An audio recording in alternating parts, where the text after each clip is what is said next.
Imagine a country where the sun sometimes disappears for weeks at a time, where winter lasts longer than in most other places on Earth, where the temperature drops so low that an ordinary walk becomes a real test.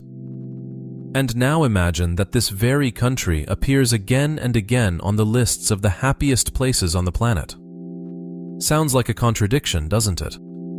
People here pay some of the highest taxes in Europe. A significant part of their earnings goes to the state, and almost no one complains openly about it.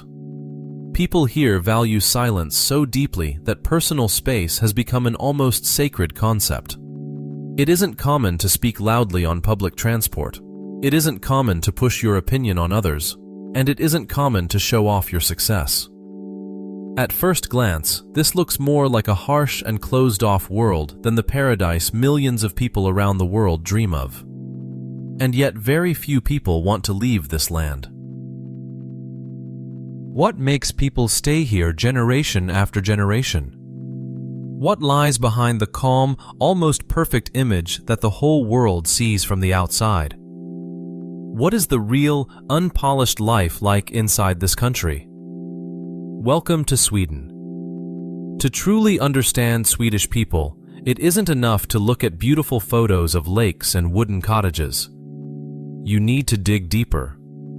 You need to understand where this remarkable character came from, reserved, calm, yet incredibly resilient. And that journey begins with the land that raised them. Sweden stretches for more than 1,600 kilometers from south to north. That's an enormous distance if you think about it. It's as if one country contained the climates of several different worlds at once. Almost 70% of the territory is covered by forests. Around 100,000 lakes are scattered across the country. It is one of the least densely populated countries in Europe, where nature still plays the leading role in people's everyday lives across its vast open spaces. Here, geography isn't just a beautiful backdrop for postcards. It shapes where people build their homes, how they work, and what values they pass down to their children from one generation to the next. It was the land that shaped the Swedish character, not the other way around. Let's start in the south. Here, next to Denmark, lies a region connected to the rest of Europe by a famous bridge across the strait. This southern edge of the country feels closest to continental Europe in both spirit and climate. Mild weather and fertile land have made this region one of the country's main agricultural centers. In spring, something like a small miracle happens here. Huge fields turn bright yellow with blooming rapeseed flowers, and the horizon seems to glow with golden light.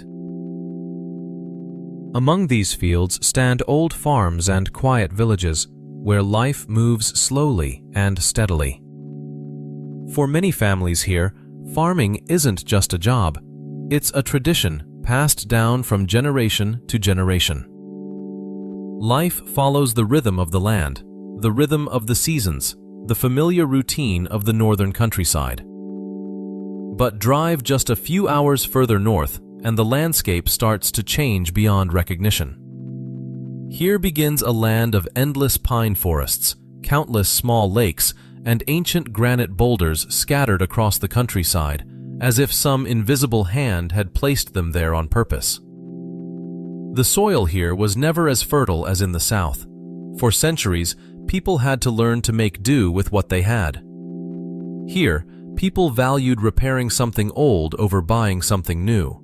Here, self-reliance and the ability to depend only on yourself became more important than almost anything else. Perhaps it was in places like this that the famous Swedish character first took shape. Simplicity, practicality, and modesty. And it's no coincidence that right here, among poor soil and dense forests, a company was founded that was built on the ideas of simplicity and affordability for everyone. Among the old pine trees and red wooden houses standing quietly by the lake shores, silence became a natural part of everyday life. Here, silence doesn't mean loneliness.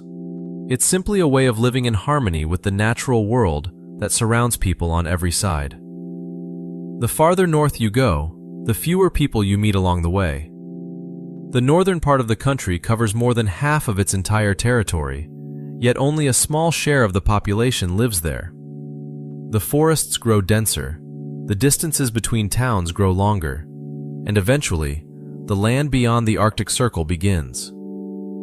In winter, the temperature here can drop below -30 degrees. Snow covers the ground for months, and there are stretches of time when the sun barely rises above the horizon. But in summer, everything changes completely. The season of the midnight sun arrives when the line between day and night is literally erased.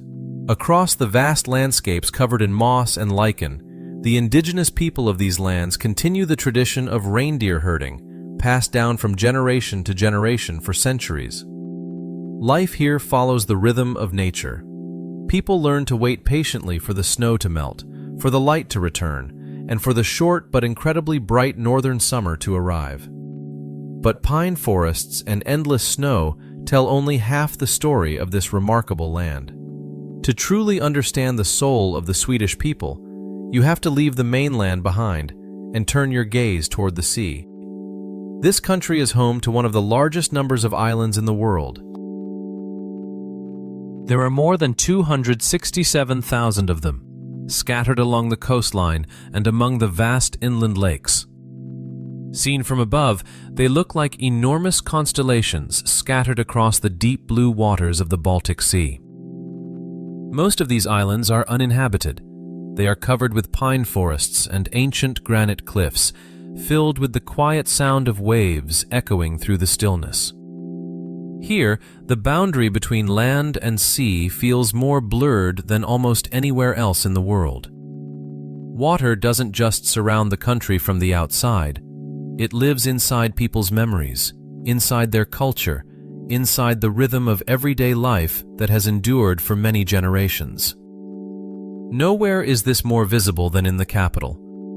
The country's main city is built on 14 islands and connected by more than 50 bridges, right where a huge lake meets the Baltic Sea. Here, water doesn't divide the city. It has become a natural part of urban life. For many locals, hopping on a ferry every morning is just as ordinary as taking a bus or the subway. Just minutes from the city center, small harbors, quiet forests, and peaceful islands begin to appear. Even in one of the most modern capitals in Europe, nature remains a close neighbor that is always nearby. When the short northern summer arrives, a real migration begins across the whole country. Many families leave their city apartments behind and head back to the islands, especially to the famous archipelago near the capital, which contains around 30,000 islands. Summer days here move at a completely different pace. People sail small boats through narrow channels, fish from wooden boats, gather wild berries in the forest, and enjoy sunlight that lingers late into the evening. For many people, this is far more than just a vacation. It's a way to reconnect with nature and rediscover a simpler rhythm of life in this complicated modern world. And if you've ever dreamed of stepping away from the rush of city life to find a little more peace and quiet within yourself, maybe this story is for you. Because next, we'll find out how these same people live day to day, what their ordinary morning looks like, why they leave work on time and don't think of it as strange at all, and what lies behind the one word that seems to explain their entire way of life. This is only the beginning of the journey, and the most interesting part is still ahead. Every morning in Sweden begins in a surprisingly calm way. Picture clean, tidy streets where children walk or ride their bikes to school on their own. No one panics. No one runs after them shouting. From a very early age, children here are trusted with independence. It's seen as a natural and important part of growing up, not something to worry about. Trains, buses, and other public transportation run exactly on schedule. Millions of people get to work and back home every day, without even thinking about getting behind the wheel of their own car. Everything is arranged so that owning a car becomes more of a choice than a necessity. Even in the most modern cities, a particular rhythm of life remains here. Calm, quiet, without unnecessary noise or rush. Maybe this silence isn't emptiness that needs to be filled. Maybe it's simply a familiar and natural part of everyday life that people here have learned to value. Now let's talk about the most important thing, work. For most people here, work matters, but it doesn't take over their whole life. A standard work week lasts around 40 hours, and leaving the office right on time at the end of the day is considered completely normal. No one looks at you sideways, and no one sees it as a sign of laziness. What's valued here is results, not the number of hours spent sitting at a desk. If someone has finished their work, nobody expects them to stay later just to look busy. After the workday ends, many people rush home to pick up their kids, exercise, or simply spend time with their family. Balance between work and personal life has long been one of the core values of this society. And that spirit is beautifully reflected in one simple but very important tradition, loved by almost everyone here without exception. It's called fika. Fika isn't just a coffee break. It's much more than that. It's a moment when people stop, talk to each other, relax, and set aside all their work worries for a little while. Hot coffee and cinnamon buns have become an essential part of almost everyone's everyday life here. For local people, working efficiently doesn't mean working non-stop from morning until night. It means getting your work done well while still leaving time for family and for everything that truly matters in life. Now picture a winter evening. Darkness arrives early, very early. Many families return home, light candles, brew a hot pot of tea, and spend quiet, calm moments together. There's a special concept here, familiar to almost every local person. A feeling of warmth and coziness that comes from being close to loved ones, or simply from enjoying the peace of your own home. Candles are lit. Warm wool blankets come out. Families gather together over dinner or a cup of tea. During the long, cold northern winters, a home becomes more than just a place to sleep and eat. It turns into a true refuge, where people find balance and a sense of security amid the harsh nature outside their window. Now let's talk about food. The local cuisine isn't particularly fancy, but it perfectly reflects the country's practical way of life and its close connection to nature. Breakfast in most homes is simple and familiar. It's usually crisp bread, cheese, butter, boiled eggs, and without fail, a hot cup of coffee. Coffee holds a special place in everyday life here, and this country consistently ranks among the world leaders in coffee consumption per person. Potatoes appear at the dinner table almost every time. Salmon, pickled herring, and the famous meatballs, served here with a special cream sauce and sweet and tart lingonberry jam, are humble dishes passed down through families from one generation to the next. Farther north, nature offers a completely different set of ingredients. For the indigenous people of the north, reindeer meat has long been an important part of both everyday life and cultural tradition. It's smoked, dried, or cooked into hearty, warming stews, perfectly suited to the harsh Arctic climate. Golden cloudberries are another beloved treat across Scandinavia. They grow in northern marshlands and can only be picked during a very short season each year.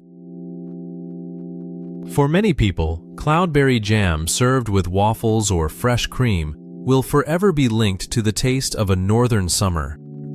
And if there's one dish that has truly made the whole world curious about this country, it's probably the famous fermented herring.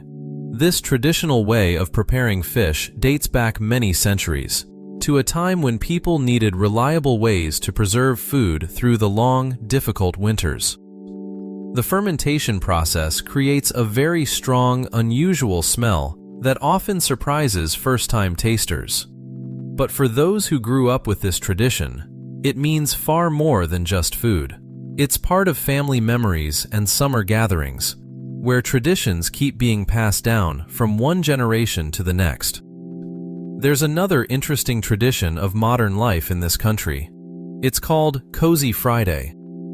After a long work week, many families choose to stay home on Friday evening, turn on the television, talk with each other, and share a meal together.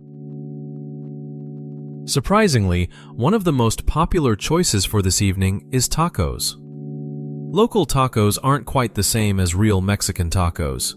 They're usually served family style, with tortillas, ground beef, vegetables, salsa, cheese, and a whole range of toppings that everyone can pick and choose for themselves.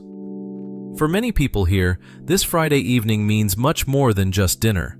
It's the start of the weekend, a moment when the whole family can finally relax and enjoy the simple warmth of being together again. If you think about it, there's one common thread running through all of this. A calm morning, work with clear boundaries, a coffee break that's really about people, not the drink itself, a warm evening with candles instead of loud entertainment, simple food made with respect for tradition, and a Friday that becomes a small celebration simply because everyone is finally home. None of these moments looks impressive on its own. None of them would make it onto a list of the year's most exciting highlights. But it's exactly from these simple, repeated moments that this mysterious secret of happiness is built. The one that so surprises the rest of the world. Maybe it isn't about big achievements or an endless race for success. Maybe the secret is simply making time every day for a cup of coffee with a friend, a quiet evening at home, or a family dinner at the end of the week. But that's still far from the whole picture. Because if ordinary weekdays here are this calm and balanced, what happens when real holidays arrive? How does this same quiet, reserved nation celebrate the most important moments of the year? Why does a single day in the middle of summer turn into one of the most vivid events for millions of people? And why does one day in the darkest depths of winter get filled with hundreds of lit candles? The answers to these questions will reveal a completely different side of this remarkable country. A side full of light, music, and deep emotion, sharply contrasting with the calm, everyday life we've just talked about. Part 3. Festivals of Light and Darkness. There's one thing you can never understand just by looking at this country's quiet weekdays. If all you knew was an ordinary working day, you might think the people here are reserved, quiet, and almost unemotional. But take a look at real holidays and the picture changes completely. It turns out that behind this outward reserve hides an incredible passion for life, for light, for moments when you can let go of all the rules and simply celebrate. To truly understand this country, you need to understand how people here relate to light and darkness, because almost all of the major holidays here are tied to exactly that, to how much sunlight is in the sky at that particular point in the year. Let's start with summer, because summer here feels like a real awakening. Picture a country that lives in cold and darkness for almost half the year, and then, suddenly, a moment arrives when the sun barely sets at all. The days become endless. And that's exactly when one of the most important holidays in the entire culture takes place, midsummer. Around the longest day of the year, when in many northern regions the sun barely dips below the horizon, whole families and large groups of friends head outside together. Women and girls wear crowns made of fresh flowers. People dance around a pole decorated with flowers and greenery, set up right in the middle of a field or on the shore of a lake. Music plays, laughter fills the air, and it feels as if the whole country momentarily forgets its usual reserve and quiet. On the festive table that day, you'll find pickled herring, new potatoes, sour cream, fresh strawberries, and a traditional strong drink for toasting. But the heart of this celebration isn't really about the food. The heart of this celebration is fully living the moment of light, singing songs, laughing together with friends and family, soaking up the energy that returns after a long, dark winter. It's as if the whole nation takes one deep breath together after holding it in for far too long. But if midsummer celebrates sunlight, there's another holiday that honors something quite the opposite. It celebrates light within the darkness itself. On December 13th, one of the shortest and coldest days of the year, when the sun barely appears above the horizon for just a few hours, special festive processions fill churches, schools, and workplaces. People carry candles. They wear white robes. Traditional songs are sung, passed down from generation to generation. The image of a young woman wearing a crown of candles, leading this procession, has become one of the most recognizable symbols of winter in this country. This holiday is nothing like the loud, joyful celebration of midsummer. It's far gentler, calmer, and deeply moving. In the middle of the long northern darkness, people create their own light.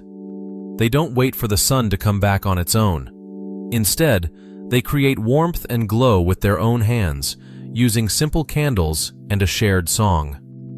It's like a reminder to themselves that even the longest winter will eventually come to an end. There's yet another holiday, somewhere between these two extremes, between summer joy and winter reflection. It takes place at the end of summer, when the days are just starting to grow shorter and a chill has already begun creeping into the evenings. Friends and families gather outdoors, hang colorful paper lanterns, put on playful party hats, sing cheerful drinking songs, and enjoy boiled crayfish seasoned with dill. The mood that evening is joyful, but there's already a hint of nostalgia in the air, because everyone knows this is one of the last warm evenings before a long autumn arrives, followed by real winter. Perhaps that's exactly why all the local traditions are so closely tied to light. When summer comes, people celebrate the sun. When winter arrives, they light candles against the darkness. Between these two extremes, a truly unique way of life has taken shape, one in which nature itself shapes not only the climate, but also the emotions, memories, and traditions of everyone's everyday life. Now let's look at another side of the local culture, the relationship with nature itself. In many countries around the world, nature is fenced off with warning signs and private property rights. Here, things work a little differently. There's a long-standing tradition that gives every person the right to walk freely, camp, gather wild berries, and explore almost any land, as long as they respect the environment and don't disturb others. Every summer, countless families head into the forests to gather blueberries, lingonberries, and wild mushrooms. From a very early age, children grow up going on hikes and treating nature as an ordinary, essential part of everyday life. Here, nature doesn't belong to any one person. It's shared space that everyone protects and values together. For many people here, the real dream isn't a big house in the middle of a busy city. Instead, they dream of a small wooden cottage by a lake, tucked deep inside a pine forest, or standing on a quiet island. When summer arrives, countless families leave city life behind and return to this simpler way of living. They cook their own meals, row boats, fish, and spend most of their time outdoors. There's no rush from work here, no city noise. Sometimes happiness is simply sitting on a small wooden dock and watching the sun slowly set over a calm lake. Perhaps wealth here isn't measured by how many things a person owns, but by whether they have a place where life can slow down and nature feels truly close again. From early childhood, many kids here go into the forests, pick berries, learn about edible and inedible mushrooms, and get used to treating nature as a natural part of everyday life. Perhaps that's exactly why so many of them grow up without any fear of being alone. On weekends, people often leave the city to walk through the woods, fish by a lake, or paddle a boat between quiet islands. This isn't always a real vacation. Sometimes it's simply a way to rest and recharge. Being alone here doesn't mean being lonely. For many people, nature remains a place to slow down and rediscover inner peace amid the rush of modern life. If you put all of this together, the summer festival of the sun, the winter festival of candles, the farewell party at the end of summer, the right to roam freely through the forests, the dream of a small cottage by a lake, a complete picture starts to emerge. This isn't just a collection of separate, charming customs. It's an entire system of meaning built around one central idea: light and darkness, work and rest, city and nature, all need to be in balance. No single extreme should win out completely. That's exactly why people here accept the long, dark winter so calmly, because they know it will end and bright summer will surely come. And that's exactly why they cherish the short, brilliant summer so much, because they know darkness will return soon, and they need to soak up the light while they can. But nature and holidays are only part of the whole picture, because behind this calm, harmonious way of life stands something else that matters a great deal. An entire society built on a remarkable level of trust in one another. A society where people leave money for goods in stores with no clerk in sight. Where fathers, just as much as mothers, stay home with young children. Where modesty has become an almost unspoken rule of life. What lies behind this incredible level of trust between people? How does this system actually work from the inside? And why do even the most ordinary things here run so remarkably smoothly? We'll talk about that next. Part 4. A society built on trust. Picture a scene that at first glance looks completely ordinary, but actually hides something remarkable. In a small rural village, there's a little stand by the side of the road.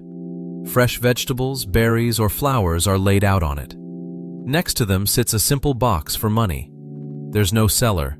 The customer picks up whatever they need themselves and leaves the right amount of money behind. No one is watching. No cameras, no security guards. Now picture another scene, a bus stop or a train platform. People stand a certain distance apart from each other, calmly and patiently waiting their turn. No one pushes, no one tries to cut in line, and yet there are no barriers, no staff keeping order. What makes a society run this smoothly without constant supervision? The answer lies in one simple but incredibly powerful concept: trust. Here, people truly trust one another. They trust their neighbors, their schools, their hospitals, their public institutions. They believe that most people around them will act honestly and responsibly.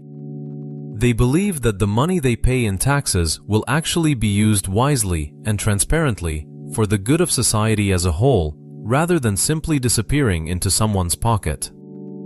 This trust is exactly what lies at the foundation of everything else that makes life here so special. Want to see how this system works in practice? All you have to do is step into an ordinary cafe in the capital on a weekday afternoon. There, you'll almost certainly see a familiar sight. Men sitting with a cup of coffee, strollers parked beside them, chatting calmly with other parents. Locals affectionately call these men latte dads. These men aren't unemployed at all. They're simply taking advantage of one of the country's most famous government programs, a very long paid parental leave that parents can split between themselves. Raising children has long been seen here as a shared responsibility, not something that falls only on mothers. Fathers are expected not only to provide for their families, but also to change diapers, put their children to bed, and take an active role during the early years of their child's life. Perhaps for many people here, what matters most isn't material wealth at all, but the peace of mind that comes from having enough time for family and for everything that truly matters in life. But there's another concept that often seems strange and sometimes even contradictory to outsiders. It's often called the law of modesty.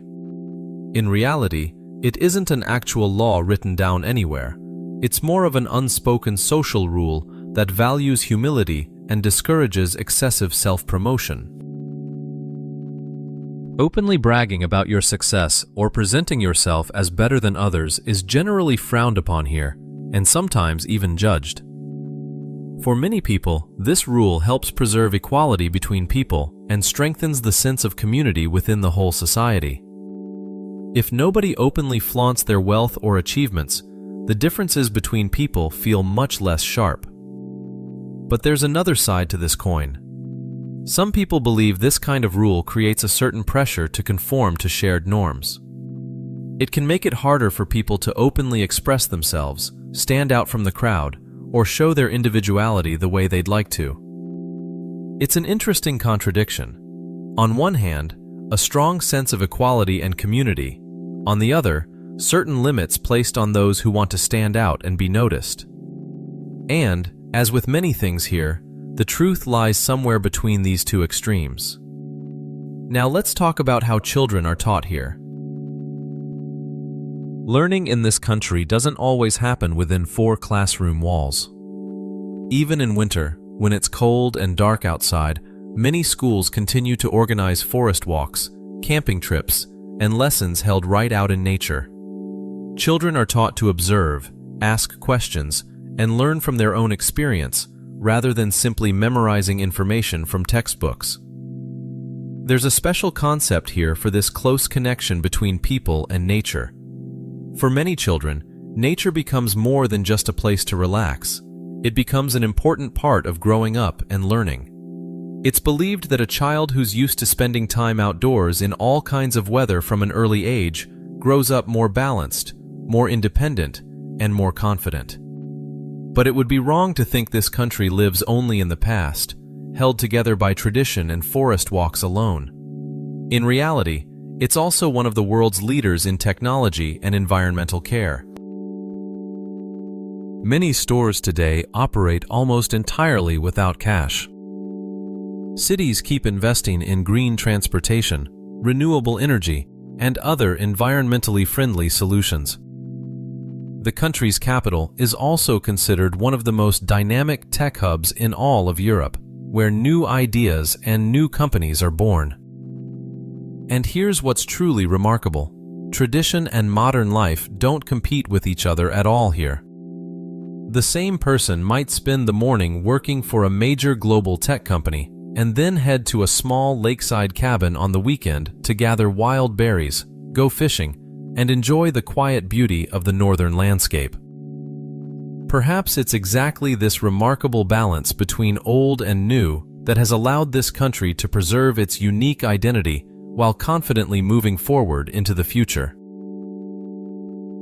If you put all of this together, trust between people, fathers taking an active role in raising children, modesty as a social norm, learning through nature, modern technology existing alongside ancient traditions, a complete picture of society begins to take shape.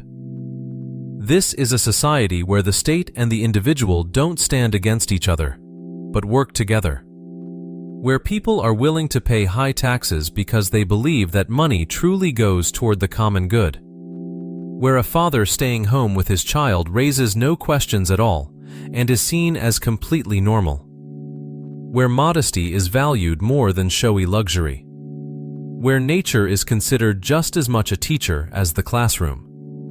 But it would be wrong to paint this country as some perfect paradise without a single problem. Because behind the pretty picture of bright cafes, calm streets, and happy families lie some very real struggles that ordinary people face every day.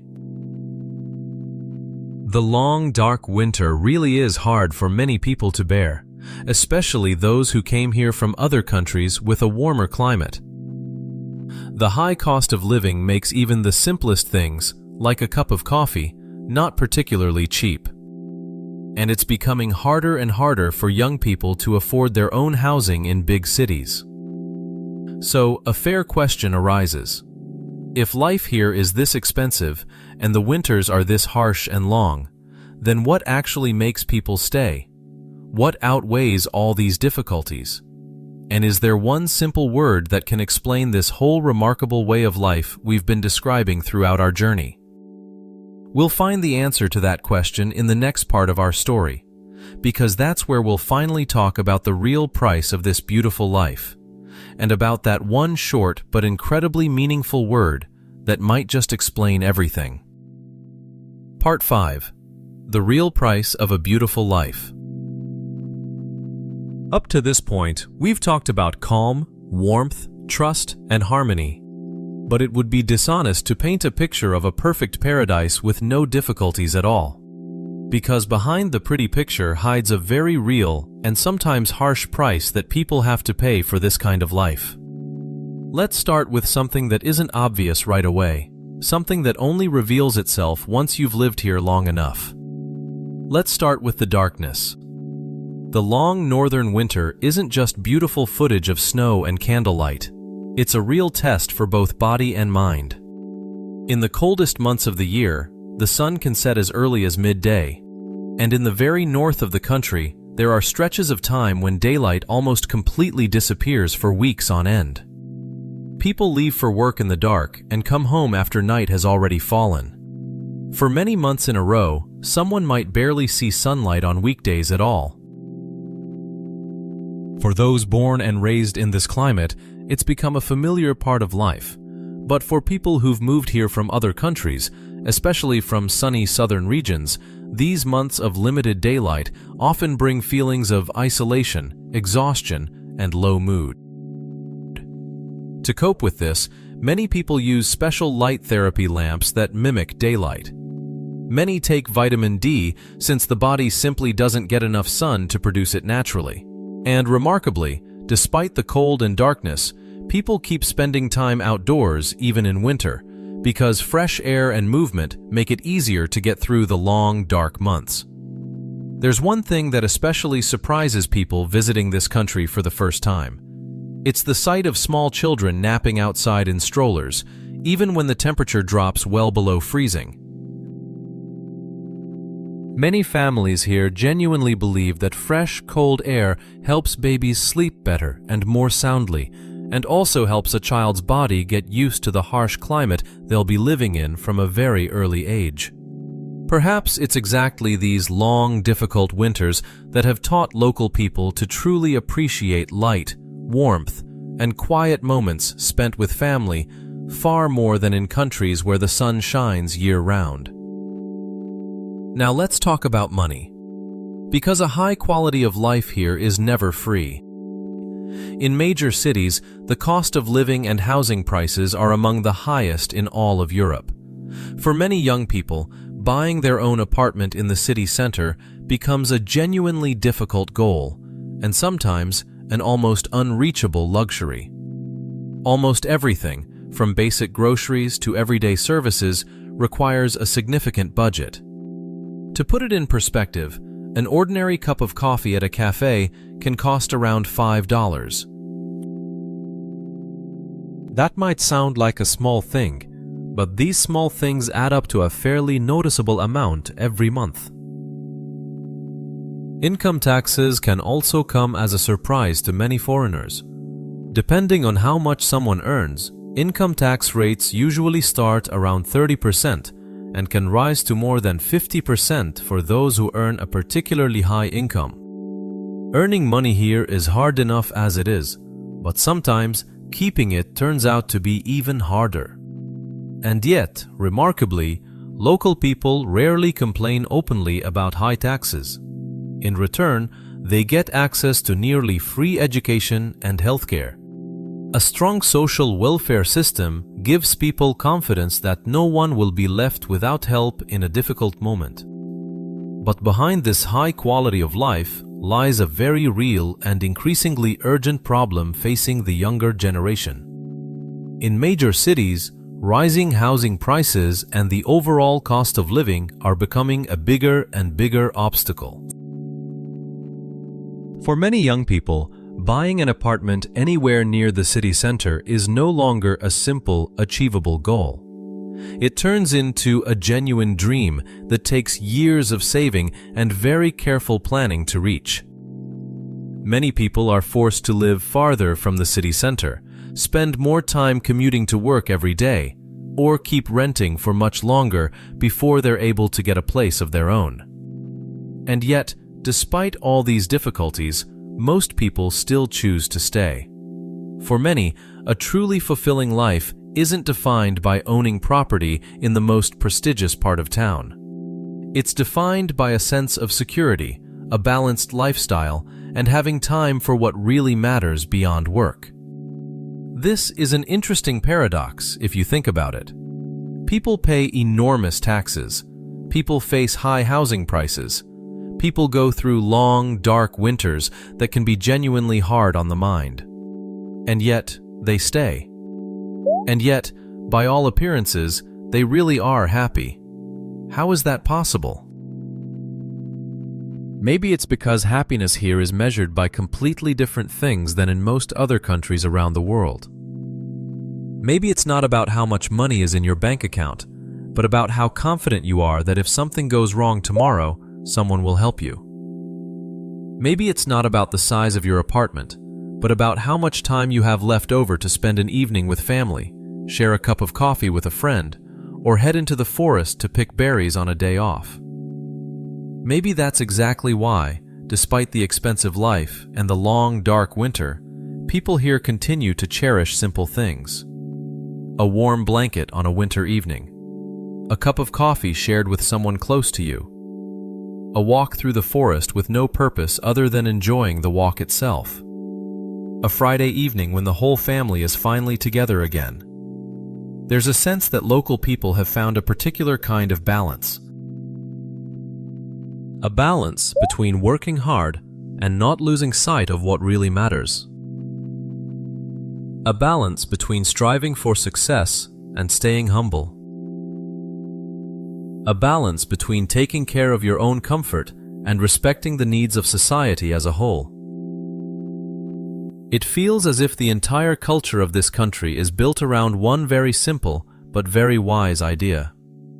You don't need too much, and you don't need too little. You need exactly enough for a truly good, full life.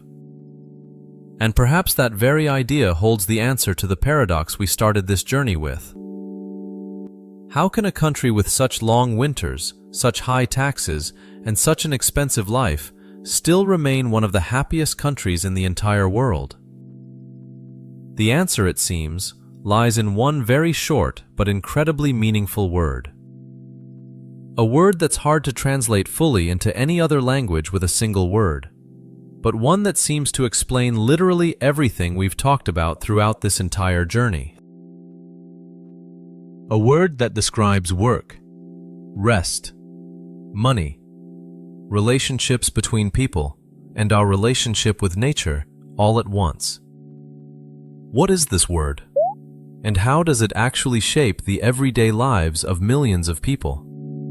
We'll talk about that in the very last part of our story, where we'll bring together everything we've learned and finally find the full answer to the main question that has been on our minds since the very beginning.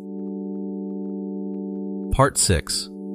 Exactly as much as you need. We've come a long way together, from the endless pine forests in the south to the snow-covered expanses beyond the Arctic Circle, from the quiet islands of the Baltic Sea to a capital city that's lively yet surprisingly calm, from a morning cup of coffee to an evening candle lit against the winter dark, from the joyful celebration of midsummer to the moving, candlelit procession on the darkest day of December. We've talked about trust between people, about dads walking around with strollers on an ordinary weekday, about modesty, which has become an almost unspoken law of life, about high taxes and expensive coffee, about long winters that are genuinely hard to get through, And now, it's time to bring all of this together and finally answer the main question we started this journey with. What makes so many people choose to build their lives in this country despite all its difficulties? Perhaps the answer lies in one very simple but incredibly deep word. This word means not too much and not too little. It means exactly as much as you need. Enough.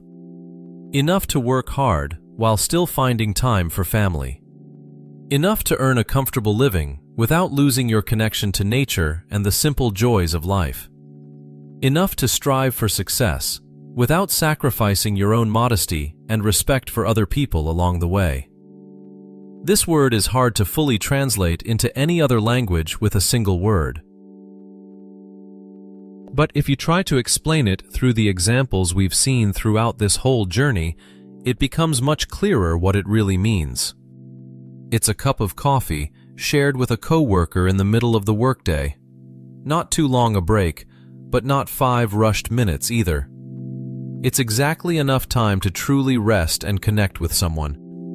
It's a home where candles glow on a winter evening, not showy luxury, but a simple, warm, cozy space with just enough room, just enough warmth, and just enough light for a family to feel protected from the harsh nature outside.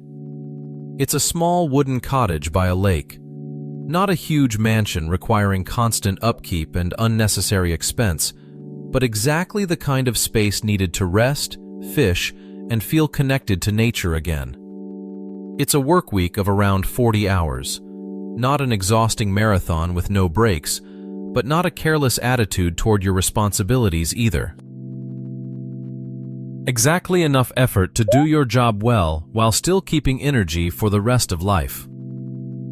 This exact principle seems to lie at the heart of everything we've talked about. It explains why people here don't chase showy luxury. It explains why modesty is valued over bragging. It explains why fathers stay home with their children just as much as mothers do, without seeing it as something that undermines their status. It explains why people calmly pay high taxes, because they know that in return, they get exactly the protection and support every person needs in a difficult moment. But let's be completely honest. This country is far from being some flawless paradise without a single downside.